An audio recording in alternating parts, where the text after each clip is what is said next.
Barbecue style mushrooms तुम्ही कधी try केले आहेत का? मला सुद्धा हे ट्राय करायचे होते, म्हणून मी गावाला येताना 1 पॅकेट मशरूम्स घेऊन आली. सगळे मशरूम्स एका प्लेटमध्ये काढून घेतल्यावरती पाण्याने आधी स्वच्छ धुवून घेतले, म्हणजे माती वगैरे जी आहे ती सगळी काढून चांगले पांढरे शुभ्र होईपर्यंत धुवून घेतले. त्यानंतर एका प्लेटमध्ये बेसन घेतलं, त्याच्यामध्ये राईचं तेल घातलं, तुम्ही कुठलंही तेल वापरू शकता.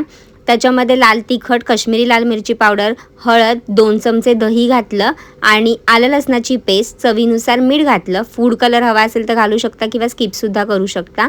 हे सगळं व्यवस्थित मिक्स करून थोडंसं पाणी घालून ना मी हे जे बॅटर आहे ते मिक्स करून घेतलं आणि त्याच्यामध्ये सगळे मशरूम्स व्यवस्थित कोट करून घेतले आणि एकेका मशरूमला स्क्युअर्समध्ये असं लावून घेतलं आणि मस्त एकदम छान सगळ्या बाजूंनी खरपूस होईपर्यंत ना ह्यांना मस्त हे आगीवरती भाजून घेतलं. मधून मधून बटर किंवा तेलाचा वापर करायचा आणि एकदम छान हे मस्त बाहेरून क्रिस्पी आणि एकदम छान स्मोकी फ्लेवर येईपर्यंत मस्त भाजून घ्यायचे आणि मग हे तयार होतात मस्त असे तंदुरी स्टाईल मशरूम्स. ह्या मशरूम्सला कुठल्याही चटणी सोबत किंवा असंचही खाऊ शकता. एकदम टेस्टी लागतात हे. मस्त पावसाळ्यामध्ये नक्की ट्राय करा आणि फॉलो फॉर मोर रेसिपीज.